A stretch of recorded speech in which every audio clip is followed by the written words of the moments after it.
When Aladdin was born, something very sad happened. On the same day he came into the world, his mother died. Aladdin never saw her smile. He never heard her voice. He never felt her hug. A few years later, when Aladdin was still a very small child, another tragedy came. His father, the king of the country, also died.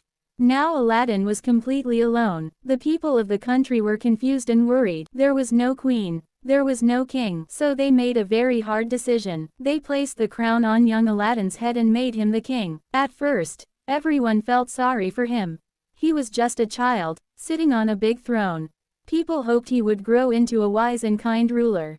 But as the years passed, something strange began to appear. Aladdin was not like other kings. He did not like studying history or learning how to rule a country. He did not care about rules or responsibility. Instead, he liked playing games, making silly jokes, and laughing at serious meetings. When advisors tried to help him, he ignored them. When elders gave advice, he laughed. He only did what he wanted. As Aladdin became an adult, he still acted like a child. He had many guards, but he did not choose brave or honest soldiers. He chose guards who always said, yes, to him. He wanted people who agreed with him, not people who told the truth. Deep inside, Aladdin believed he was perfect. He believed he was smarter than everyone else. One day, King Aladdin had a strange and funny idea. He announced loudly, I will make my own Olympic Games. A huge stadium was built. People from all over the country were invited to compete. There were races, games, and contests. But King Aladdin also joined the games himself. Whenever someone ran faster than him, Aladdin became angry. Whenever someone played better than him, he changed the rules. In the end, Aladdin made sure that he won every single game. He placed gold medals around his own neck and said proudly, see, I am the greatest king in the world. The people clapped because they were told to clap. But inside their hearts, they felt fear. Later that day, Aladdin stood on the balcony of his grand palace.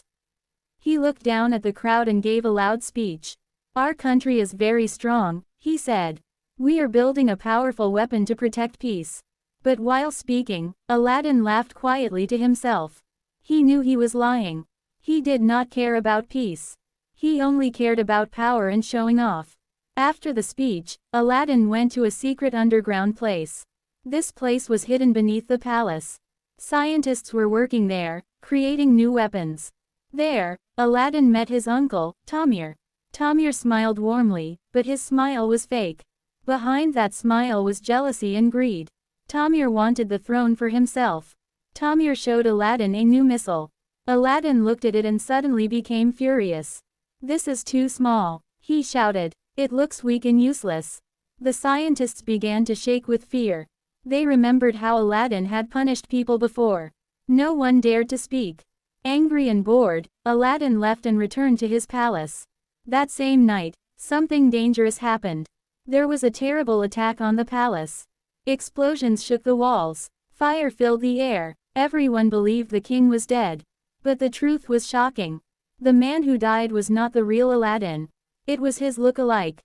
Aladdin always kept a man who looked just like him to protect himself.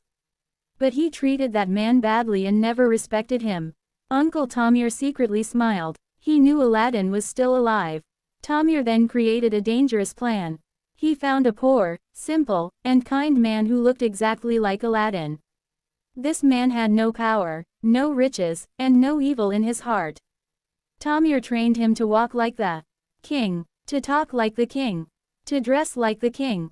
Aladdin agreed to keep this man, thinking he was only a shield. But Tamir had other plans. Soon after, Aladdin traveled to America to give a speech. He wore expensive clothes and acted proudly. People laughed at him and made jokes. But Aladdin did not care. He still thought he was the greatest king alive. One night, Aladdin was captured by a dangerous man. Instead of being afraid, he joked and laughed. Because of his foolish behavior, the guards became confused. And Aladdin escaped. When he finally returned home, everything felt wrong. His clothes were dirty. His face looked tired. The guards did not recognize him. They pushed him away from the palace. Then Aladdin saw something shocking. On a big stage stood Uncle Tamir. Beside him was the fake Aladdin, speaking to the people. At that moment, the truth hit him. My uncle has tricked me, Aladdin thought. He felt angry. He felt ashamed. He felt small. Then the fake Aladdin spoke words no one expected. Our country will change, he said. The people will have freedom. Everyone will have a voice. The crowd became silent. For the first time, they felt hope. Aladdin stood quietly and listened. Finally, he understood. Being a king was not about medals, not about weapons, not about power. It was about caring for people. And that is the lesson of the strange King Aladdin. A true leader is not the loudest or strongest, but the one who thinks about others.